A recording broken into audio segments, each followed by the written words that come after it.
Steve jobs February 24, 1955 ರಂದು ಕ್ಯಾಲಿಫೋರ್ನಿಯಾದ San ಫ್ರಾನ್ಸಿಸ್ಕೋದಲ್ಲಿ ಚಳಿಗಾಲದ ಒಂದು ದಿನದಂದು ಜನಿಸಿದರು. ಸವಾಲಿನ ಸನ್ನಿವೇಶಗಳಿಂದ ಅವರನ್ನು ಹುಟ್ಟಿದ ಕೂಡಲೇ ಪಾಲ್ ಮತ್ತು ಕ್ಲಾರಾ ಜಾಬ್ಸ್ ದತ್ತು ಪಡೆದರು. ಅವರು ನಗರದ ದಕ್ಷಿಣಕ್ಕೆ ವಾಸಿಸುತ್ತಿದ್ದ ಸಾಮಾನ್ಯ ಕಾರ್ಮಿಕ ವರ್ಗದ ದಂಪತಿಗಳು. ತಾಂತ್ರಿಕ ಕ್ರಾಂತಿಯ ಹೃದಯವಾದ ಸಿಲಿಕಾನ್ ವ್ಯಾಲಿ ಲಾಸ್ ಆಲ್ಟೋಸ್ನಲ್ಲಿರುವ ಜಾಬ್ಸ್ ಕುಟುಂಬದ ಸಣ್ಣ ಮನೆ ಸಾಧಾರಣವಾಗಿತ್ತು, ಆದರೆ ಅದು ಚಿಕ್ಕ ಹುಡುಗನ ಕುತೂಹಲವನ್ನು ಹೊತ್ತಿಸುವ ಶಾಂತ ಪ್ರೋತ್ಸಾಹದಿಂದ ತುಂಬಿತ್ತು. ಸ್ಟೀವ್ ಅವರ ಬಾಲ್ಯವು ದ್ವಂದ್ವಗಳಿಂದ ಗುರುತಿಸಲ್ಪಟ್ಟಿತು: ರಹಸ್ಯ ಮತ್ತು ಆವಿಷ್ಕಾರ, ದಂಗೆ ಮತ್ತು ಉತ್ತರಗಳ ನಿರಂತರ ಅನ್ವೇಷಣೆ. ಅವರು ಗ್ರೇಡ್ ಶಾಲೆಯಲ್ಲಿದ್ದಾಗ ಸ್ಟೀವ್ಗೆ ನಿಯಮಗಳು ಅಥವಾ ವಾಡಿಕೆಯಂತೆ ಹೇಳುವ ತರಗತಿಯ ಉಪನ್ಯಾಸಗಳಿಗೆ ಸ್ವಲ್ಪ ತಾಳ್ಮೆ ಇತ್ತು, ಆದರೆ ಅದೇ ಮೊಂಡುತನದ ಪ್ರವೃತ್ತಿಯು ಅವರ ಆಸಕ್ತಿಯನ್ನು ಸೆಳೆಯುವುದನ್ನು ಆಳವಾಗಿ ಅನ್ವೇಷಿಸಲು ಪ್ರೇರೇಪಿಸಿತು. ಪಾಲ್ ಅವರ ಪ್ರಭಾವವು ಆಳವಾಗಿತ್ತು.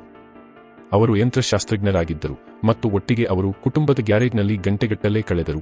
ರೇಡಿಯೋಗಳನ್ನು ಬೇರ್ಪಡಿಸುವುದು, ಪೀಠೋಪಕರಣಗಳನ್ನು ನಿರ್ಮಿಸುವುದು ಮತ್ತು ವಸ್ತುಗಳು ಹೇಗೆ ಕಾರ್ಯನಿರ್ವಹಿಸುತ್ತವೆ ಎಂಬುದನ್ನು ಕಲಿಯುವುದು ಒಂದೊಂದಾಗಿ.